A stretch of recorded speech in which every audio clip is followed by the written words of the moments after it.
ቅድስት እምባ መሪና ማርያም ወይም ቅድስት እምባ መሪና። በስመ አብ ወወልድ ወመንፈስ ቅዱስ አሐዱ አምላክ አሜን። ቅድስት እምባ መሪና የጻድቅ መታሰቢያ ለበረከት ነው።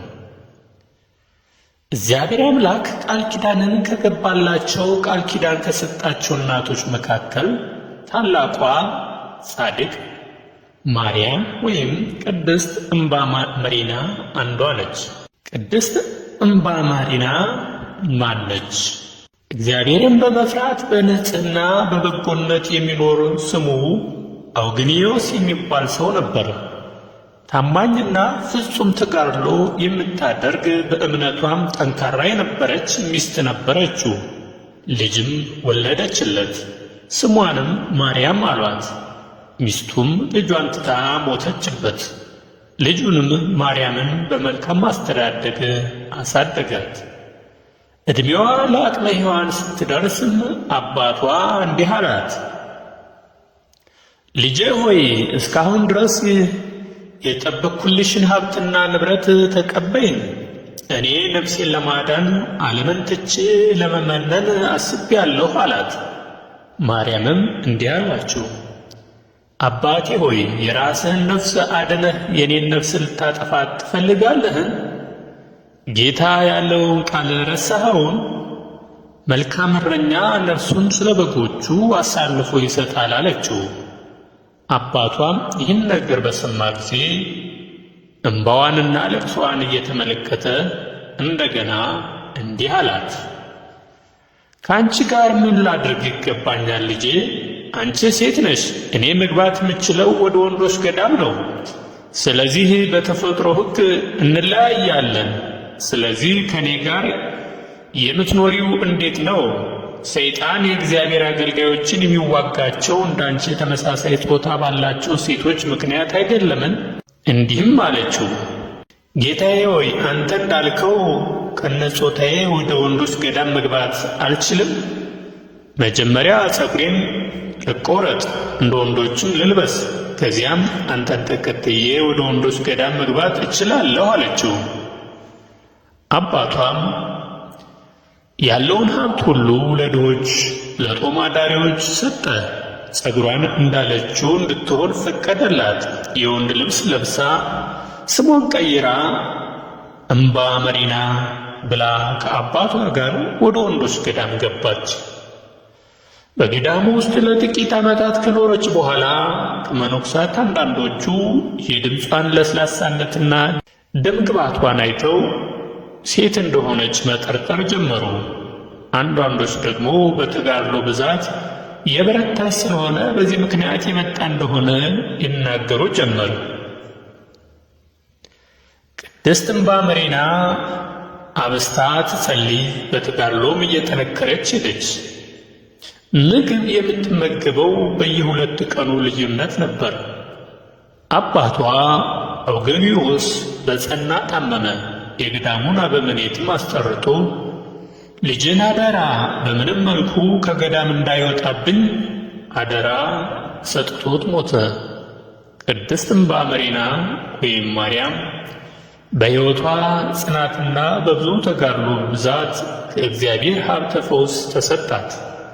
ርኩስ መንፈስ ያደረባቸው ወደ እርሷ እየቀረቡ እጇን በበሽተኞች ላይ ስትጥል ፈጥነው ከበሽታቸው ያገግሙ ነበር። በአንደኛው ቀን በገዳሙ ያሉ መነኮሳት ወደ ማኅበረሰቡ ገብተው ሕዝቡን ሲያገለግሉ ቅድስት እምባ መሪና በገዳሙ ስትቆይ የገዳሙ አበምኔት አባ መሪና ጠርቶ እንዲህ አላት፣ ወንድም ጠባይህን አውቃለሁ። በሁሉም ነገር ፍጹም መሆንህን ታዛዥነትህንና ትሑት መሆንህን ጭምር። ወንድሞች ከገዳሙ ወጥተው ለአገልግሎት ሲፋጠኑ የአንተ በበዓትህ መቀመጥ ስላስቆጣቸው አብረሃቸው እየሄድክ አገልግሎትህን በማድረግህ ከእግዚአብሔር ዘንድ ዋጋህን ታገኛለህ አሉት። እነዚህን ቃላት ከሰማች በኋላ እምባ መሪና ከአበምኔቱ እግር ላይ ወድቃ አባቴ ሆይ ጸልይልኝ፣ ወደ ላክኝ ስፍራ ሁሉ ለመሄድ ዝግጁ ነኝ አለች። የገዳሙም አበምኔት ቅድስት እምባመሪናና ከ3 ወንድሞቹ ጋር ለአገልግሎት ከገዳሙ ውጭ ላኳቸው። በሄዱበት ማረፊያም ስፍራቸው እንደነበሩ አንድ ወታደር የገዳሙን ማረፊያ ጠባቂ ልጅ ደረሰባትና ጸነሰች። ወታደሩም እንዲህ ሲል መከራት፣ አስፈራራት። አባትሽ ከማን እንዳረገሽ ከጠየቀሽ ከኔ ጋር የተኛው ወጣቱ መነኩሴ ነው ብለሽ ንገሪው አላት። አባቷ ልጁ ነፍሰ ጡር መሆኗን ሲረዳ የሆነውን ነገር ያውቅ ዘንድ በጥንቃቄ መረመራት። ይህ ነገር በአንቺ እንዴት ሊከሰት ቻለ ብሎ ጠየቃት። ያች ሴትም ቆንጆው የገዳሙ መነኩሴ ደፈረኝና ጸነስኩኝ አለችው። በመነኮሳት ቤት ጠባቂው ወደ ገዳሙ እየጮኸ መጣ። ያ አስመሳይ የውሸት ክርስቲያን፣ እናንተ ክርስቲያን እያላችሁ የምትጠሩት መነኩሴ የት አለ በማለት ጠየቀ። አበምኔቱ ግን ሊያቀዘቅዙት ፈልገው እንኳን ደህና መጣህ አሉት። እርሱ ግን አንዲት ሴት ልጅ አለችኝ፣ በእርጅና ዕድሜ ትጦረኛለች ብዬ ተስፋ የማደርግባት። ነገር ግን ተመልከቱ፣ እናንተ ክርስቲያን እያላችሁ የምትጠሩት እምባመሪና ልጄን ደረሰባትና ጸነሰች፣ እንዲህም አደረገኝ አለ።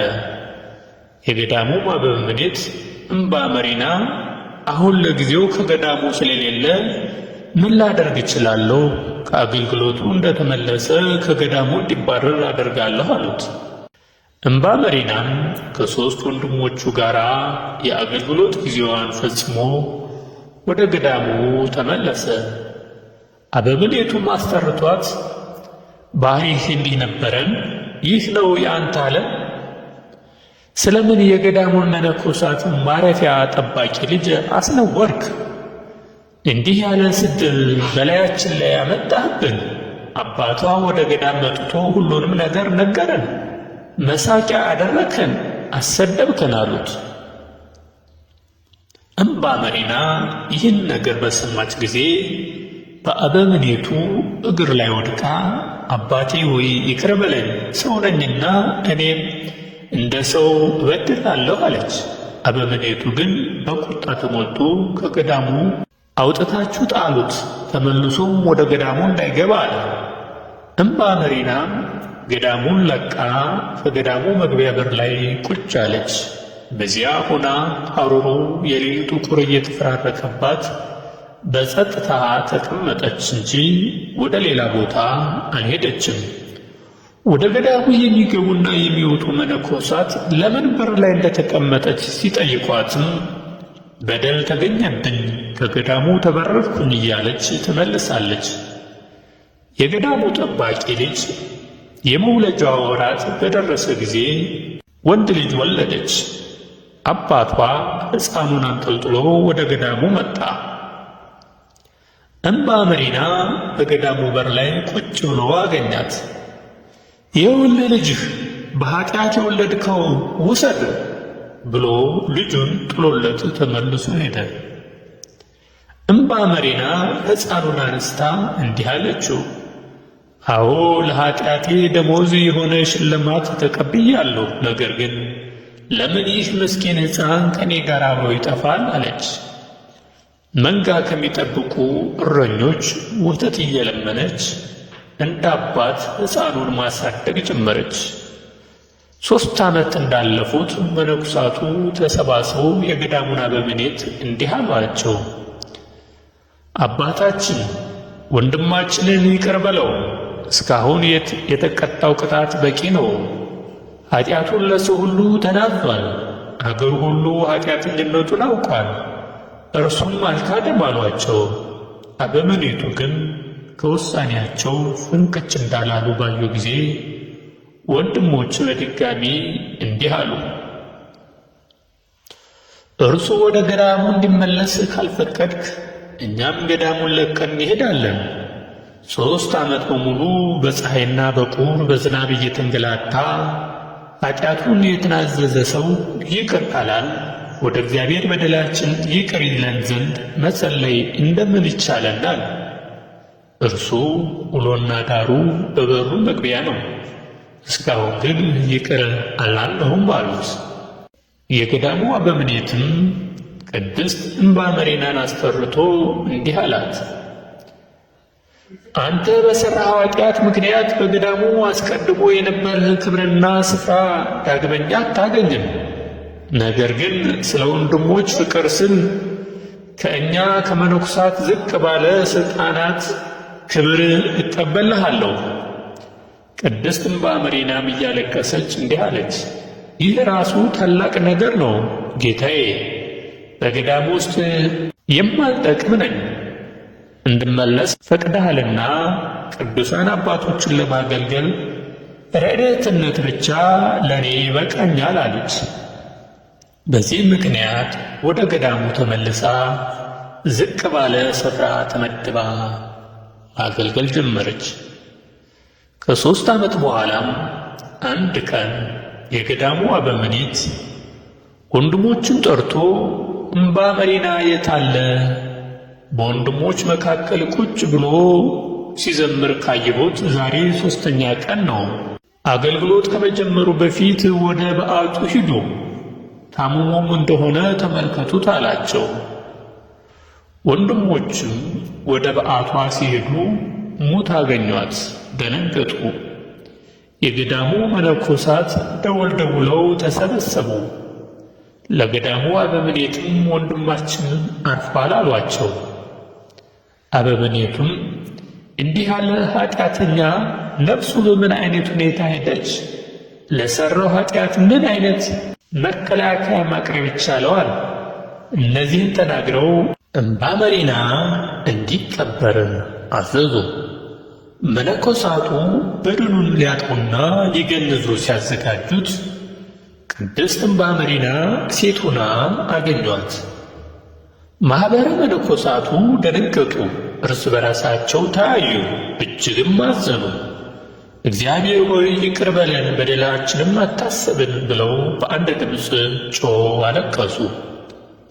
አበምኔቱም ወደ በድኑ ቀርበው በዐይን ተመለከቱ። ራሳቸውንም ወደ ምድር ጣሉ፣ አብዝተውም አነቡ።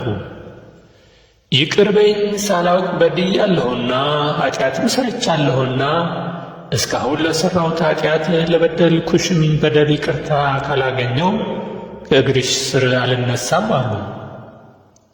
ያን የልጅቱንም አባት አስጠርቶ የሆነውን ሁሉ ነገረው። ከዛም በድኗን ተሸክመው አቤቱ ይቅር በለን እያሉ አሉ። እነዚህን ቃላት በብዙ ለቅሶና መሪር እንባ ባቀረቡ ጊዜ እንዲህ የሚል ድምፅ መጣ። ይህንን አውቀኸው የሠራኸው ቢሆን ለኃጢአትህ ስርየት ባላገኘ ነበር። ነገር ግን ሳታውቅ አድርገኸዋልና ኃጢአትህ ይቅር ተብሎልሃል ተባለ። አበምኔቱም የተፈጠረውን አይቶ እጅግ አዝኖ አለቀሰ። ያለ በደሏ የተሰጣትን ቀኖና እና የተናገራትን ተግሣጽ እያሰበ አምርሮ ያለቅስ ጀመር። ማምሻውን ላይ የቅድስት እምባመሪና አስከሬን በታላቅ ክብር ከሥጋዋ ተባርከው ቀበሯት። ከመቃብሯም እጅግ ብዙ የሆነ ድንቅ ድንቅ ተአምር ተደረገ። የቅድስት እምባመሪና በረከት አይለየን፣ አሜን። ፈጣሪ አምላክ ሁላችንም ይባርከን።